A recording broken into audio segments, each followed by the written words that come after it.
Hello, everyone. You are listening to SheLeads with Carly. I'm your host, Carly Malatsky, and my guest today is Oz Benari.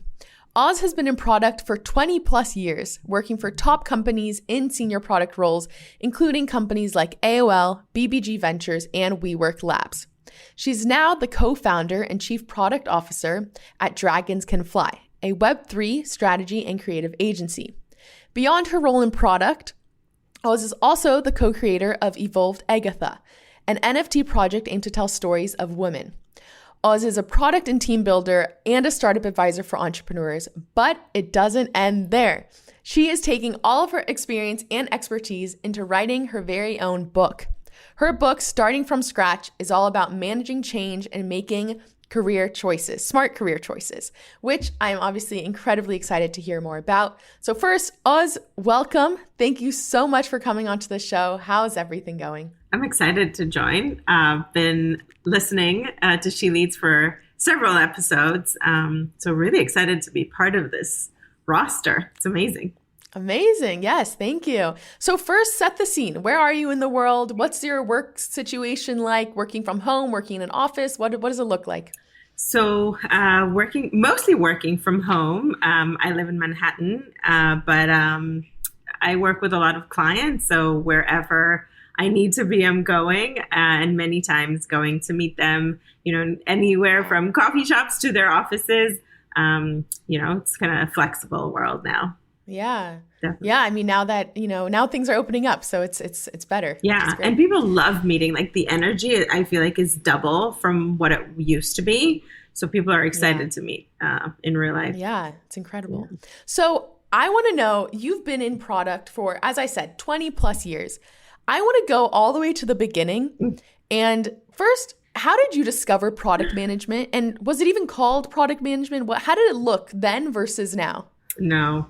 So there's, it wasn't called product management. And I think that even, looking back, and it's something that I discovered through an icebreaker exercise that I used to do in my workplace. We had a question, which was, what was your favorite childhood toy? And I couldn't think of one. I was actually, in shock. I was like, oh my God, I don't have this answer. And this is like an icebreaker. It's supposed to be fun and quick. And then my answer was, it was a toy that I built. And everybody in the room was like, of course it was, because you're a product manager. But this was much, much later. And I think that, if product management was a thing or was a job when I was little, probably my parents would have said, oh, you can be a product manager when you grow up, because this is what you do. But it wasn't the case. So I actually all my life, I thought that I'm going to be a journalist. I thought that I was writing from very, very young age, something that I got back to now. But this is what I thought that I'm going to be. And then, I lived in Israel, so the army kind of got in the way. And then I met friends that actually told me about business management. And then I said, okay, this is what I want to study. So it wasn't really that. I actually did a different job. I was in tech. My first job was actually in technical training. I came and worked for someone through a client. It's a longer story, but I actually, my first job was to learn the company's product and then teach it to their clients. It wasn't something that I could come with information, from the outside world. I only needed a very good learning mindset. So this is what I did. And I kept bringing feedback from customers and kept coming with workarounds for the products or ideas for the products. And then someone from product management actually told me, I think you should join our team because you know the product better. And I did, because I saw how our customers were using it. So they were like highlighting, okay, you know it better. You come with great ideas. You listen to users. You're actually a product manager just without the title. And he recommended me for the team. So that was my first job. Oh, wow. Yeah. Okay. So even before your first job, when even as a kid, you were building things on your own, and you said like your parents probably would have said product management is for you. And I know even before when we talked, you said one of your daughters, like you can tell she's going to be a product manager. So tapping into that, what is that thing? Like when you're interviewing PMs, how do you know that, they could be a great PM from maybe a good PM or not a PM at all? Yeah, I think curiosity is the first thing. Okay. Someone that can open their mind and say, okay, this could have been better if. Or they could say, I wonder how this is built, or I wonder if this had a solution that is different than what exists now, or here's a solution that I think, here's a problem that I identified. And it's funny with my kids, or specifically my daughter, which I told you about, it comes in her conversation. All of a sudden she sees something and she'll say, I actually think that we can solve it this way. And sometimes there is a solution. She's just not aware of an existing product. But the fact that you identify pain, I think it means that you have a lot of empathy to take a look outside your world and seeing problems and actually coming up with solutions. I think that's something that you're probably born with. And I really believe in that. I really believe in strong product DNA. I really think that if you have that empathy, the ability to listen, and you're super passionate about solving that, I think these are the, three things that if you come with that, if I'll talk to you and I'll see that in an interview, you're probably 90% in. Like you can only, you can only screw it up afterwards, but like nothing can go wrong if you have those three things. Because I really think that, if something goes wrong, or if plans change, or if the company needs to change a direction, or if the strategy changes, or a customer comes your way, like there's so many places where product managers need to pick it up, and those things will always save the day. Yeah. So it seems like those three things that, the curiosity, asking the questions, why is this being built? Is there a better way? And then the empathy for the user, and then that passion to build. Yeah. And so you mentioned how it's almost a DNA, right? A lot of people they're built, they have this innate, passion to talk to the customers.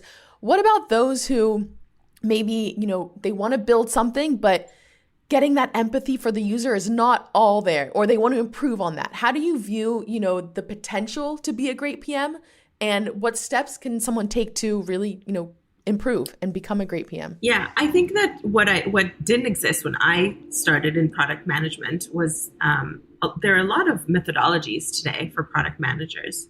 How you approach a user focus group, how do you speak to users, how to conduct a research, what are the steps to plan a product, like things that are really broken down, and the methodology can really help in those cases.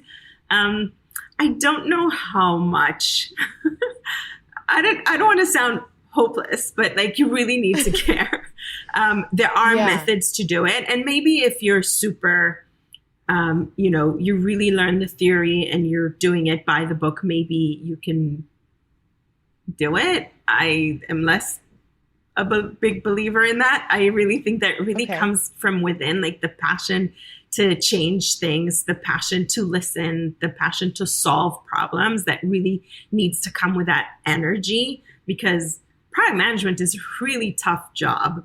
And there's so many things in the middle, and there's so many feedback, like for everything, like information comes from so many places that you really need to own that kind of in a peaceful way, be able to collect all that information and then digest it and be able to say, okay, was this a drama, or was this a real issue? Is this an opportunity, or is this just, a good idea that might not hold? Like, what is it?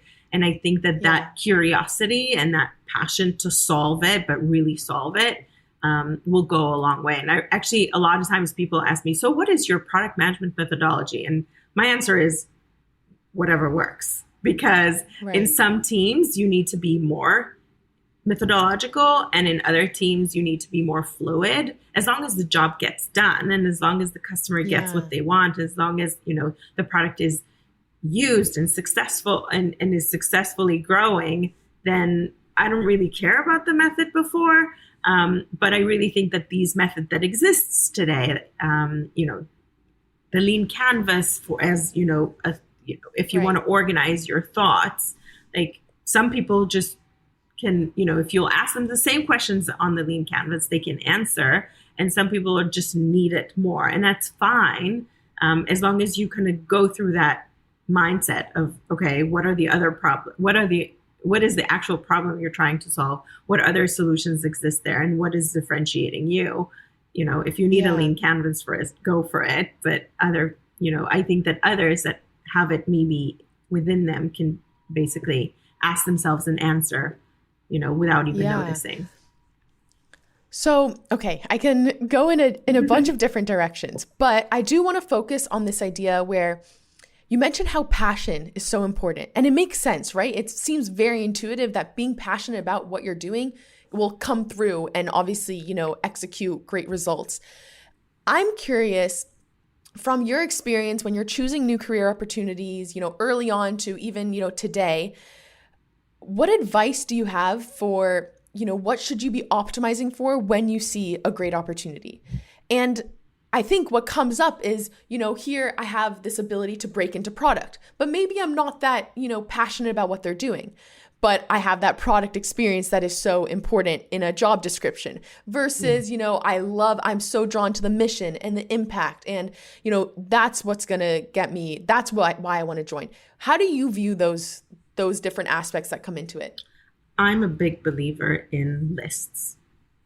And, and sometimes you need to organize your thoughts. Sometimes it's not like the day to day is so strong that you kind of like go with it. And probably 90% of your time you're in some sort of like an execution mode. Like life happens and you just go and do. You have a job, you go and you do it. You have a meeting and then you go from a meeting to a meeting, and you have a due date to submit something. So you work towards that, but everything is like in this execution mode. And I really think that we need sometimes to stop. And I call it meet myself for coffee. And then I make a list. I love that. And that list really a lot of times helps me to, what is interesting right now? What am I not doing that I want to do? And that changes in life, changes, because of someone you've met and they opened your mind, because of the economy, because of, whatever it is, because you reach some sort of, a glass ceiling, whatever it is. I think it's important to do that, and make a list and then go into that direction. So if a passion project is stronger in your list, then go after that. If, finding a stable company and it doesn't matter, that go after that. Or if finding, a really good team, and the product is less of so, but you want a team or you want a mentor, or it's really important that you find, someone that can really invest in you, do that. If you want to be a leader, do that. But you can't really, it's really important to kind of weigh all those things versus think that, the next job will have everything. It's very naive. I think every time I changed a job, I knew why I'm doing that.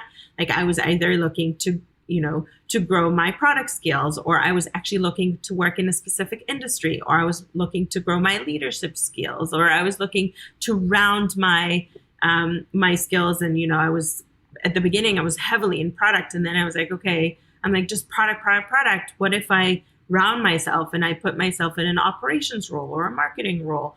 Maybe I'll be a better leader because I'll have a better perspective or a more open, thought.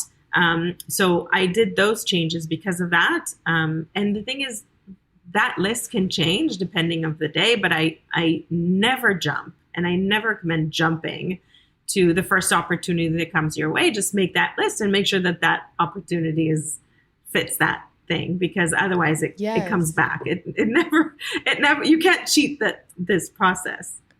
Yeah, you can't lie to yourself. I love that. I love the idea of have coffee with yourself. Like tap into your list, what you're optimizing for, what you're excited about, and go in that direction. Yeah, and that's great. And I think also like get out of that execution mode and say, okay, now I'm thinking mode and planning mode. Yeah, I'm in a learning mode, and I'm in a different mode. Like I stop. And I don't just focus on what I need to do, but basically what I want to be, what I want to do, and not the day to day. Yeah. Yeah. No, that's excellent. So Going early on, you had this almost great transition into product, given that you already were doing these customer insights, you already had this natural knack for it. How was that transition now as like a core product manager? What were some challenges that you had and how did you deal with it? So I think the fact that I was adopted by someone within the organization had a huge impact on my growth and learning. I also learned that it's okay to ask questions because I had someone that was there for it. It was someone that actually said, you are a product manager, and I didn't even know that I am. So I think that he also took this responsibility kind of on himself to, she won't fail, like I'll help her. But I also took from that something, maybe for granted. But then I took it with myself afterwards that it's okay to ask questions and there are no dumb questions. Mm-hmm. And from every question I learn, and also from every question I learned later, that means that I wasn't clear. So I think that was really a gift. I will say I never received the title product manager. I was adopted into that team. I was there, but I kept my previous job and the job of a product manager. I actually was carved a part of the product that was on their roadmap, wasn't like the main product. And, looking back, it's something that, helped me. It was something that I learned how to invest in products that are not necessarily the now, but actually something that the company needs to have a vision, and we need to, plan for the future and plan for that pivot one day. And I also, learned how to fight for, what I wanted. Like the fact that I was a product manager in addition to my job. So a lot of times when younger talent comes to me or asks me for advice or wants to join my team as a younger product manager or aspiring product manager, I always tell them that it's easier to start it within the company because the chances are that you have a job and then you learn something new on the job as well. You don't need to take that title. You don't need to do a whole jump. It's something that will require, someone to believe in you or someone to have time to coach you. And sometimes that doesn't work. Within the organization, what you can do is really just take a project or find a problem that you think that needs to be solved and really practice that product management. Come and meet other product managers and ask for assistance. Come to the, chief product officer or one of the VPs that, come and mention what you want to do and come with, be very passionate about solving a problem within the company and ask for that chance. And I think that a lot of the times when I see that, when someone comes to me and says, I see a problem and this is what I wanted, as a solution, and this is what I tried to solve, then that gets them a lot of points. And sometimes if I'll have a job, or an opening, I'll actually say, what, come and we have that opportunity. But I also see it from the other side. Like I had, someone from the support team come and say, we have this problem and this never gets solved and nothing is happening. And I'm like, but what are you doing about it? You want to be a product manager. You will need one day to solve this problem. And the fact that they don't pick it up, for me, it's a sign that, okay. and I check it. Is it because you don't think that we allow other people to work on solutions within the company? Like, is it a problem of culture, or did I miscommunicate that you can come and work with our team? And if it is in that case, then it's up to you to come back to me and prove that, you don't need the title in order to make change with the company. And I think that that's like a really good thing that happened to me early in the career, that someone believed in me and gave me a chance within the company. I wasn't given 100% of a chance because the title wasn't given to me. But I definitely did the job for at least, 60% of the time I gave that role. And a year later, I was ready. Yeah, no, it's so interesting. And I think you also touch on the fact that I mention a lot in my episodes, especially this season, about transitioning, right? Going from engineering into product. Mm-hmm. And like you said, that transition within your company is often such a good way, because it's a higher chance that you'll find that champion, right? That person that already knows you, that'll take a chance on you, which is obviously, it seems to really impact you and help you. It's basically, you're not starting from scratch. You have your reputation, exactly. You have your success in your current company. You can time the move. People are there to, give you, give you a blessing for the road, for your new road. And you're not starting from, get to know me and then get to know me doing the job. It's actually just, get to me new in a job, but I already come with credit that you can use. Yeah, I love it. So speaking of title, though, I'm curious now, take me through your almost career trajectory, going from PM to now managing other product managers. How did that transition look? Because also, at top companies like WeWork Labs, you even, touched in venture capital for a bit, but focusing on, now becoming a senior PM, VP of product, how did that look? Did you ever have, the famous imposter syndrome and how you kind of dealt with that? I don't know if imposter syndrome is, I usually am so passionate about something that I don't really hear. I don't hear a no. I don't. Yeah. So it's possible that I don't have imposter syndrome. Okay. But it's just because I think I'm like so passionate about something, that I'm more excited about the road ahead than how do I get started. But I also know, and again, it's something that when younger talent comes to me, is never to apply for a job that you tick all the boxes. Never. Because otherwise, within 6 months, you tick all the boxes and then what? I really believe that in order to enjoy the company and enjoy your creation, things take time and you need to stay for a while. I know that, jumping between companies is more, agreeable now. But still, give it, in order to enjoy your creation and to enjoy your effect within the company, like stay 2 years. And in order to do that, you cannot tick all the boxes. So if I will never apply for a job that I don't tick the boxes, having an imposter syndrome kind of beats the point, right? Because of course I will have. What did happen to me while writing the book, I actually met someone that wrote a book about imposter syndrome. And what I learned from her, which was fascinating to me, is that imposter syndrome is a phase. It's not something that you overcome. It's actually you do something, you learn that you can do it, and then the imposter syndrome feeling goes away. And then the next big thing comes along, and then you feel it again, and then that goes away. And you will meet that imposter syndrome feeling every time you step up. So maybe I feel it, but it's more excitement for me. I don't know.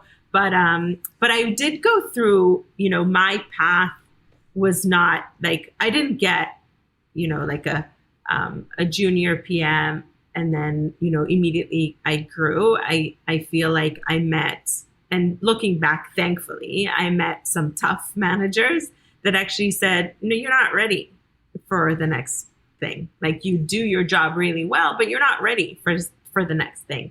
And then I always invested in either learning, meeting people, doing things that will prove that I can do this. But then when I did, I was like, okay, I wasn't ready then. I worked and I did this, and now I am ready. Like, I always had that thing that, it wasn't given to me because, I don't know, again, I think I really had stricter managers, and it's okay. And by the way, I learned to do the same because it worked for me. Like, I have such a solid understanding of product solving problems for organizations because of that path, because it wasn't given to me very quickly. And it took me time to grow into that role. And I have those kind of good, strong pillars to hold me, whatever, if a pivot needs to change or a reorg happens, or, a new industry comes in that is too close to our product that needs to be taken into consideration. Like, I feel that I'm more resilient in my job because of the way I grew in it. Yeah, I love it. I love, first of all, and I've talked about this before, but this idea of don't tick all the boxes. Right? Because it's almost, and I think it's fairly common also, especially for women and females, to be like, okay, I tick all of them. I'm qualified. I should get this. That's why I'm going to apply. Right? But I think, like, where's the growth in that? Like you said, like if you can stay 2 years, then you have to have some growth. And what it also reminded me of this idea, Michal Levin, I had her on the podcast a couple episodes ago, and she mentioned this term that I now will forever think of, is this uncomfortable excitement when I think of a new opportunity. Yes. It's like you're excited, but you're uncomfortable, but it's it's good. Yeah, it's a good mix. In a good place. I love that. Yeah. So tell me now, before we get to your book, which is, by the way, incredible, and I'm excited to hear more about it, but I want to know about today, about Dragons Can Fly. You co-founded this company. You're also the chief product officer. And what's very cool is it's in a whole exciting new industry, right? In Web3. What does that look like? And yeah, what was the inspiration for starting this? So the original thought was, so first of all, towards the end of last year, I started to be exposed to more and more content around Web3. Like I started reading more, I started seeing it on my LinkedIn feed. My family started, my husband started talking about it. My friends were starting to talk about it. Like you feel the buzz. And then I was like, okay, I need to see if this affects my role right now. And it was in my previous job. And then I was like, okay, this is like a whole industry. And my company was very kind of, with a very solid product for many, many years in the industry. And will this come and disrupt it? And as a product leader within the company, do I need to listen or do I have time? And I actually did think that our company has a lot to do with it and can really play a really big role. So I started learning on the job while I really had, that job, and getting more and more curious about the opportunity, about the industry, about how the users are different, or the expectations are different and the direction is different. And I was doing that in parallel and really kind of learning. And then there was a reorg within my company, and I couldn't find a good place within that company, and I left. So when that happened, I was, okay, this is it. Like, this is what I want to do. This is what I want to work with. And as part of, a learning mindset, and I really think that, people in general need to have that, but product managers, that's like if you don't like to learn new things, you cannot be in this job, because it's something that you constantly need to learn new behaviors, learn new industries, learn new markets, So I was certain that this is what I'm going to do. And I started interviewing a lot of people, both people that worked in the industry as well as people that were looking for people who work in the industry. And then I found my first customer. And both of us were kind of like, okay, I'm new in this, you're new in this. And he took a bet on me, basically. But we did an amazing project together. And then Dragons Can Fly was born because, when you do good work with a customer, they bring their friends and they recommend you, and it went really well. I'm not 100% just in Web3. I am a fractional CPO for other companies as well. And I do other work that isn't just Web3. But I definitely am kind of feeling very comfortable on the bridge of, making sure that companies don't shut their eyes in that new kind of wave of behavior and products that are being built. Yeah, incredible. How has your extensive experience in product management, how did that translate over into being now, an entrepreneur? And I know you have experience helping other entrepreneurs, so you have experience in it already, but I guess for new entrepreneurs who maybe have product experience or vice versa, where does the similarities come into it? So, entrepreneurs are either, they need to own something, and then they need to really know how to hire good people in the areas that they don't know. Yeah. And my part is in strategy and product. I have a partner in Dragons Can Fly, and she's on the design side. So together we kind of, hold a really good chunk of the work that needs to happen.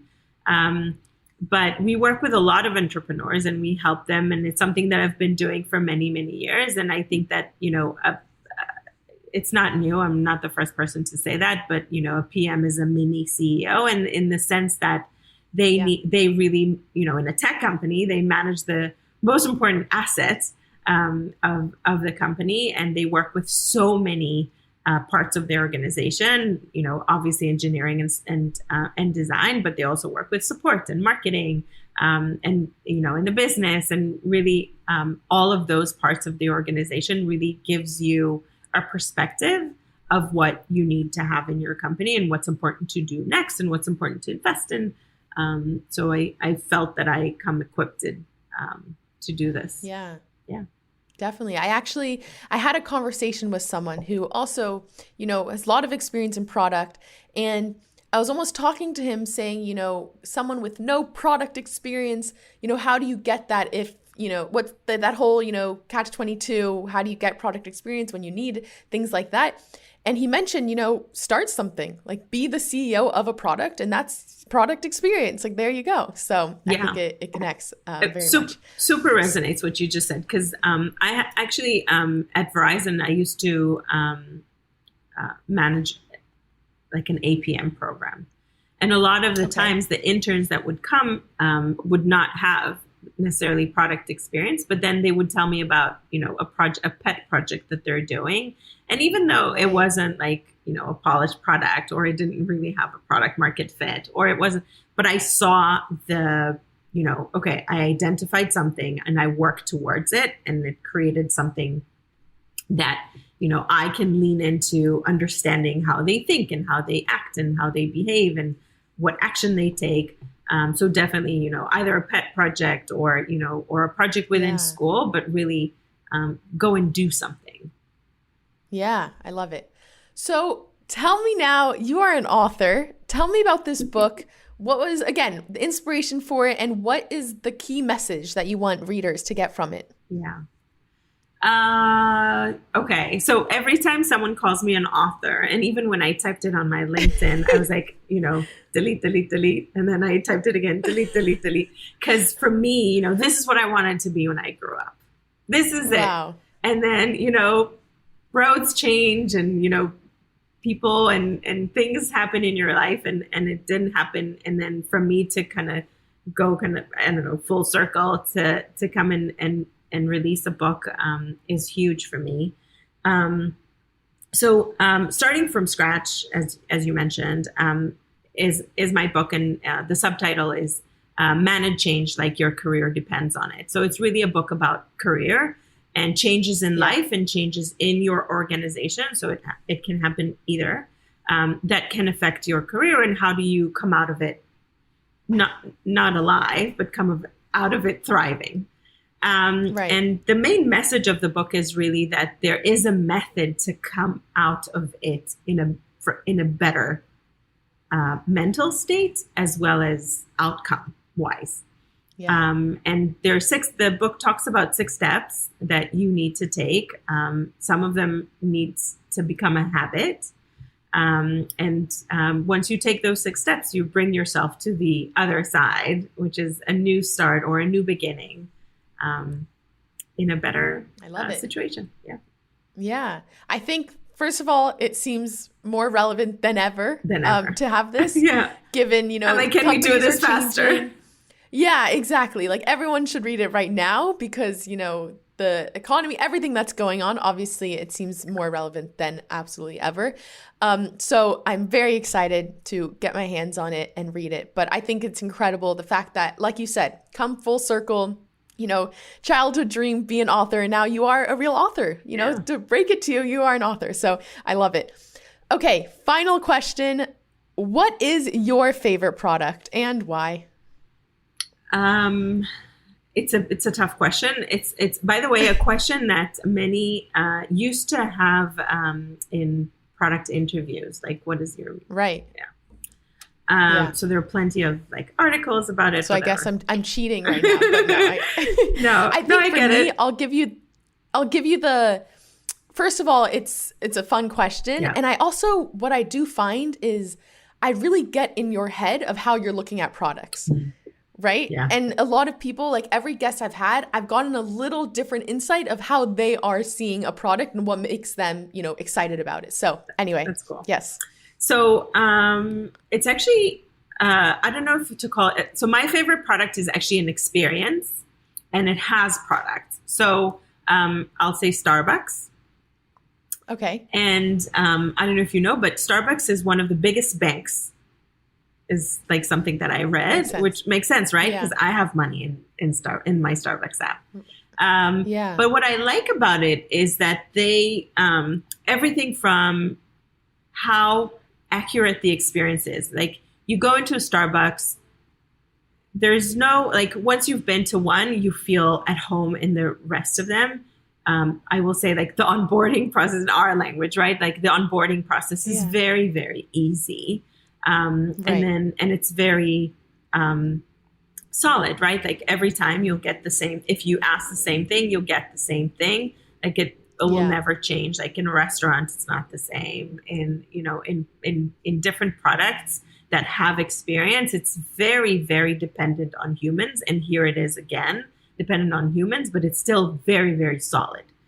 And then what I like is that I like that they're having fun with it. Like the fact that they have merch on holidays. And like I even saw that you can build a house, like, that you can build these cookie houses. I forgot the name of it. Oh, the gingerbread house, but you build a Starbucks shop.